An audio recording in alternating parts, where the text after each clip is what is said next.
With his near 45% shooting from three and nearly 50% shooting from the field, can Yuta Wantanabe help the Bulls? I think so. We'll talk about that and more right after this.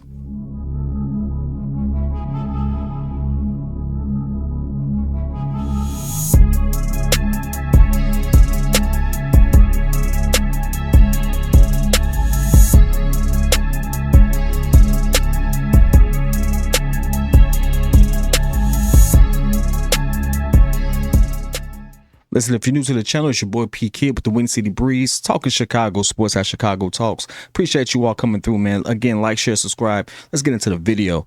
At this point, we all know exactly what the Chicago Bulls need, and it ain't another two guard.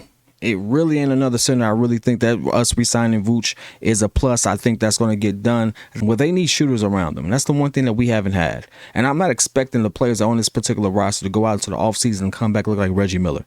It ain't finna happen. I ain't never seen it happen. It ain't going to happen today. But there are a couple players who have been on teams, played on teams with other good players, played on teams with legendary players who actually played that role in which they were, you need to be ready. In the corner, knocked down, all of that. And one of them is Yuta Wantanabe. And I know, every time I hear that name, I just think of the Kanye song. But at this point, I have to really break down. Yuta Wantanabe is not only an unrestricted free agent, but guess what? He actually shot 44% from three, which is amazing to me. Like, really good. Now, here's the thing. It wasn't just a couple games. He played about 58 games.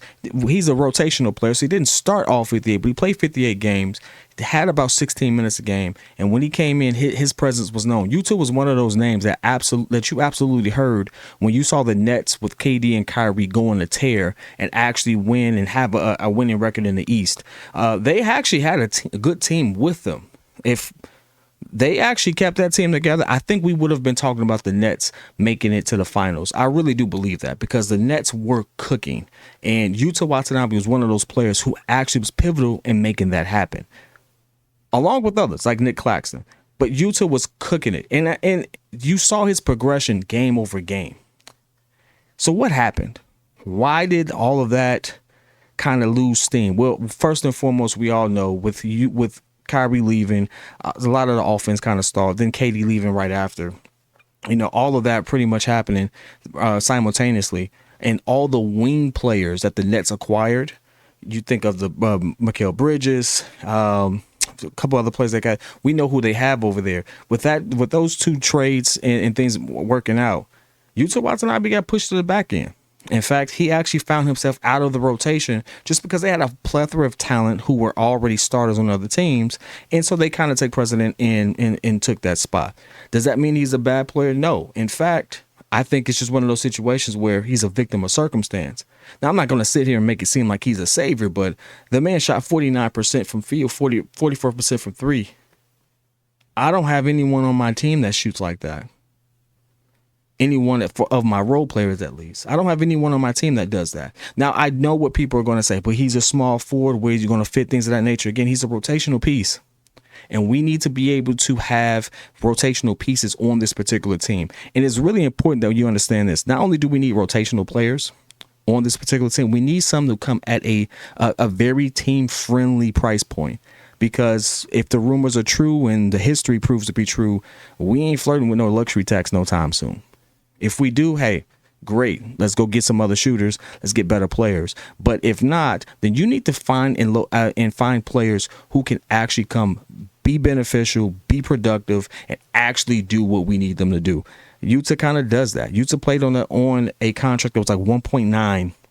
And I'm not expecting him to be a 1.9 moving forward, because I do think that his production, and if he has a decent agent, can fight for more. But he's not going to be one of those players that are going to come in at a price point that will hurt your cap so much that it makes no sense to kind of go after him. In fact, he comes in at such a low price point for what he can potentially do that I think it's almost a no-brainer. If I have to make the decision as to whether or not I'm going to bring in him versus some other players who can't shoot on our team, and you can name a few, I'd actually have to really think about it. I'm not saying I would want to replace Ayo with him, but if you had to ask me personally, if I want to bring in Yuta, who should shoot 44% from three, or over Kobe White, I really have to. The only reason why I would say no is because Kobe White has improved his ball handling. He does seem to be like a combo guard who I think can have a really bright future. But if it was just pure shooting alone, it ain't no question. I'm going with Yuta.